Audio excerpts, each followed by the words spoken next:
মেয়েরা যতই অ্যাটিটিউড দেখাক না কেন, বাসন মাজা ছাড়া তোমাদের ভাত নাই। একটা জিনিস আমি বুঝতে পারছি না, আমার কপালত প্রেম নাই নাকি প্রেমের কপালত আমি নাই। আপনারা যেন হয়তো অবাক হবে, আমি জীবনে একবারও বিয়ে করিনি।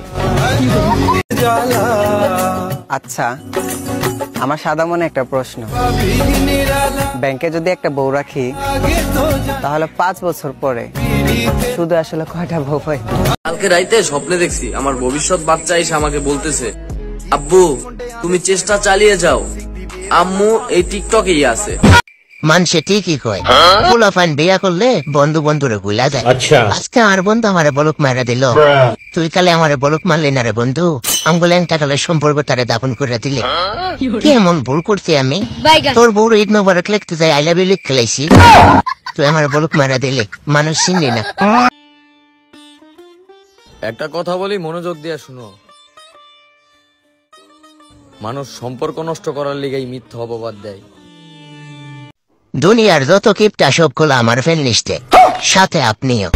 এই যে এখন আমার ভিডিও দেখতেছেন, লাইক করেন নাই কিন্তু, এখন আমার কথা শুনে ভাবতেছেন লাইক করবেন কি না?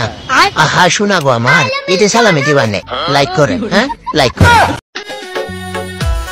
যে বয়সে বউয়ের কামড় খাওয়ার কথা, ওই বয়সে মশার কামড় খাই। সময়টা অনেক খারাপ যাচ্ছে, আর এই সময়টা খারাপ না গেলেও হয়তো বুঝতাম না অসময়ে আপন মানুষগুলোর ব্যবহার কতটা পরিবর্তন হতে পারে। আর মাত্র 5 দিন, তারপর কি? তারপর আর কি 6 দিন। একটা কথা বলবো, রিপ্লাই করবেন কিন্তু। আপনার মা কেমন আছে? কেউ একজন আমারে কিছুটা সময় দিছিল, আর আমি ওইটা ভালোবাসা ভাইবা আজও বুকের বাম পাশে যত্ন করে আগলায় রাখছি। তোমরা মেয়েরা এত হিংসে কেন গো? একবার আই লাভ ইউ বললে কি ক্ষতি হবে? আগে মুরব্বীরা বলতো এক জায়গায় বারবার গেলে নাকি সম্মান কইমা যায়, তাই তো আমি প্রতিদিন স্কুলে যাই না। যদি বাড়ি থেকে অফার দেয় পালিয়ে যা, তখন তুমি কাকে নিয়ে পালাবা? আমার ভালোবাসা যদি সত্যি হয় তাহলে মনে রেখো, আমার শূন্যতা একদিন তোমাকে ঠিকই কাঁদাবে।